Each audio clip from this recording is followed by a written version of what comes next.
اللہ من الشیطان الرجیم بسم اللہ الرحمن الرحیم الذین استجابوا للہ والرسول، وہ لوگ کہ جنہوں نے پکار سن لی اللہ اور اس کے رسول کی، من بعد ما اصابہم القرح، بعد اس کے کہ ان کو خود بھی زخم لگ چکے تھے۔ یہ یعنی غزوہ احد کے اندر کئی لوگوں کے قریبی رشتہ دار بھی شہید ہوئے، غم کی کیفیت تھی، واضح فتح شکست میں بدل گئی، حتیٰ کہ خود اللہ کے محبوب صلی اللہ علیہ وآلہ وسلم کے 4 دانت شہید ہوئے، خون کا ایسا فوارہ چھوٹا کہ آپ علیہ السلام کی شہادت کی افواہ بھی پھیل گئی۔ ایسی صورتحال میں خالد ابن ولید جو کافروں کی طرف سے آئے تھے، ان کا تو ارادہ تھا کہ مسلمانوں کی اس جمعیت کو کچل دیا جائے، لیکن ابو سفیان کا مشورہ یہ تھا کہ ہم نے چونکہ بدلہ لے لیا ہے بدر کا، اب ہمیں واپس چلنا چاہیے، کیونکہ مسلمان پہاڑ کے اوپر پناہ لے چکے تھے، یہ بھی خطرہ تھا کہ وہ اوپر سے پتھر پھینکیں گے تو ان کا بھی نقصان ہوگا، تو وہ وہاں سے چل دیے۔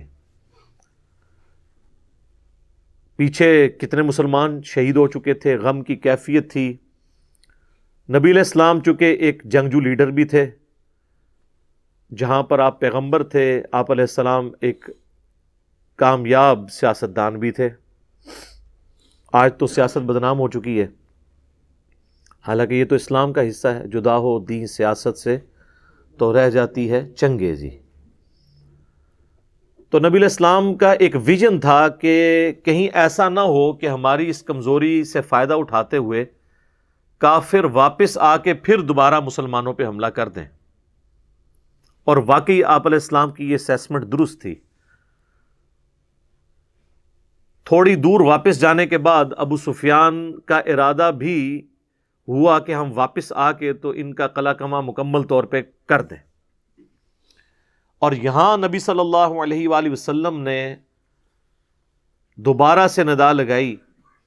تو 70 اصحاب ایسے تھے جو والنٹیئرلی تیار ہوئے اس بات کے لیے کہ ہم اب کافروں کے پیچھے جائیں گے،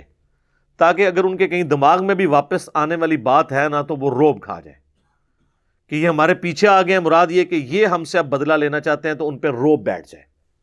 اب یہ بڑا اچھا مشورہ تھا نبی علیہ السلام کی طرف سے۔ تو 70 اصحاب تھے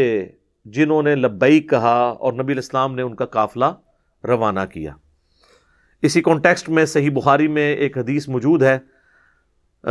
سیدنا عروہ ابن زبیر رحمہ اللہ تعالی، جو سیدہ عائشہ کے بھانجے ہیں، حضرت عبداللہ ابن زبیر صحابی کے بھائی ہیں چھوٹے، اور حضرت زبیر عشرہ مبشرہ کے بیٹے ہیں۔ ان سے اماں عائشہ فرمایا کرتی تھی کہ تمہارے دونوں باپ ان لوگوں میں شامل ہیں جن کے بارے میں قرآن میں سورہ آل عمران کی آیت نمبر 172 میں آیا کہ الذین استجابوا للہ والرسول من بعد ما اصابہم القرح، کہ جنہوں نے اللہ اور اس کے رسول کی دعوت پہ لبیک کہا بعد اس کے کہ انہیں زخم پہنچ چکا تھا۔ جو 70 کا قافلہ روانہ ہوا کافروں کے پیچھے، ان میں تمہارے دونوں باپ یعنی ابو بکر اور زبیر بن عوام رضی اللہ تعالی عنہما وعلیہم السلام شامل تھے۔ دونوں باپ اس لیے کہا کہ حضرت ابو بکر ان کے نانا لگتے تھے، کیونکہ حضرت عائشہ کی جو بڑی بہن تھی اسماء بنت ابی بکر، وہ ان کے بیٹے تھے عروہ بن زبیر، عبداللہ ابن زبیر کے چھوٹے بھائی۔ تو نانا ابو بکر اور ان کے جو والد تھے عروہ ابن زبیر کے، حضرت زبیر، وہ تو ان کے باپ ہے ہی تھے، تو کہا تمہارے دونوں باپ ان لوگوں میں شامل ہیں۔ یہ صحیح بخاری میں حدیث موجود ہے۔ تو انہوں نے پھر پیچھا کیا، اور کافروں کو جب پتہ چلا یہ ہمارے پیچھے آ رہے ہیں تو وہ ظاہر کافر تو کمزور ہی ہوتے ہیں، وہ پھر انہوں نے ارادہ ترک کر دیا۔ البتہ جاتے جاتے انہوں نے ایک چیلنج دے دیا، جو احادیث کی کتابوں میں تو نہیں ملتا لیکن سیرت کی تمام کتابوں کے اندر ملتا ہے، کہ ابو سفیان نے کہا کہ ابھی تو ہم تم سے نہیں لڑتے، لیکن تمہیں چیلنج دے کے جاتے ہیں کہ اگلی دفعہ پھر میچ ڈالیں گے ایک ہم،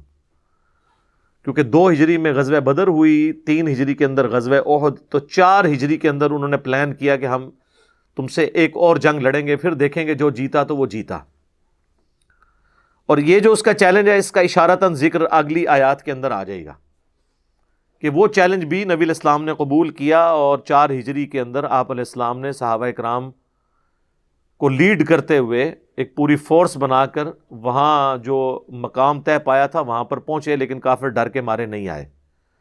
اسے بدر صغرا کہا جاتا ہے، یعنی چھوٹی والی جنگ بدر، وہ ہوئی نہیں تھی، جس طرح غزوہ تبوک نہیں ہوئی اور وہ رومن امپائر جو ہے وہ بھاگ گئی، یہ بھی بدر ہوئی نہیں تھی، لیکن اسے چھوٹی بدر کہا جاتا ہے کہ یہ نبی علیہ السلام نے ان کا چیلنج قبول کیا تھا، اور یہ 4 ہجری میں ہوا۔ اس سے اگلے سال پھر 5 ہجری کے اندر غزوہ خندق ہوئی، کیونکہ کافر پھر مدینہ کا محاصرہ کرنے کے لیے پہنچ گئے، اور وہاں پہ بھی اللہ تعالیٰ نے مسلمانوں کو واضح فتح دی، جس کا ذکر ڈیٹیل کے ساتھ سورۃ الاحزاب میں آئے گا۔ اس سورت کا نام ہی سورۃ الاحزاب ہے۔ الاحزاب کہتے ہیں کئی ایک گروہ، اور وہ ایسی جنگ تھی جس میں کافروں کے تمام گروہ، کرسچنز، جیوز، بت پرست، سب نے مل کے اپنا اپنا حصہ ڈالا تھا کہ مسلمانوں کی جمعیت کو توڑا جائے، اور اللہ تعالیٰ نے مسلمانوں کو فتح دی۔ وہ انشاءاللہ جب سورۃ الاحزاب آئے گی تو میں انشاءاللہ اس پہ ڈیٹیل سے گفتگو کروں گا۔ ویسے پچھلی ہماری قرآن کلاسز میں نے تسلی بخش گفتگو کی ہوئی ہے، اور میں آپ کے لیے عرض کروں گی ہمارا دوبارہ قرآن پاک کی ریکارڈنگ شروع ہوئی ہے۔ اس سے پہلے 9 سالوں کے اندر میں نے 344 لیکچرز کے اندر پورے قرآن کی تفسیر ویڈیو میں ریکارڈ کروا دی ہے الحمدللہ، اور اسی طریقے سے تفصیل تھی اس میں نے نٹی گریٹیز تک کور کی ہیں۔ تو یہاں پر وہ بدر صغرا بھی مسلمانوں کے نام رہی، کیونکہ کافر پھر ڈر کے آئے نہیں، اس کا ذکر بھی آگے آ جائے گا۔ اب اس طرف آ جائے وہی آیت مبارکہ کہ وہ لوگ جنہوں نے اللہ اور اس کے رسول کی پکار پہ لبیک کہا، اس کے بعد کہ وہ خود بھی زخمی تھے، کتنے رشتہ دار شہید ہو چکے تھے، پھر بھی انہوں نے یہ نہیں کہا کہ یا رسول اللہ ابھی تو زخم ہرے ہیں، آپ ہمیں ایک اور مہم پہ بھیج رہے ہیں، تھوڑا ساتھ لے لینے دو۔ نہ یہ نہیں تھا وہاں پہ، وہاں ہاں ہی ہاں تھی، جی اور جی تھا، سمعنا و اطعنا، سنا اور مان لیا۔ للذین احسنوا منہم، ان کے لیے جنہوں نے نیکی کی، واتقوا اجر عظیم، اور تقوی اختیار کیا، بہت اجر اجر ہے۔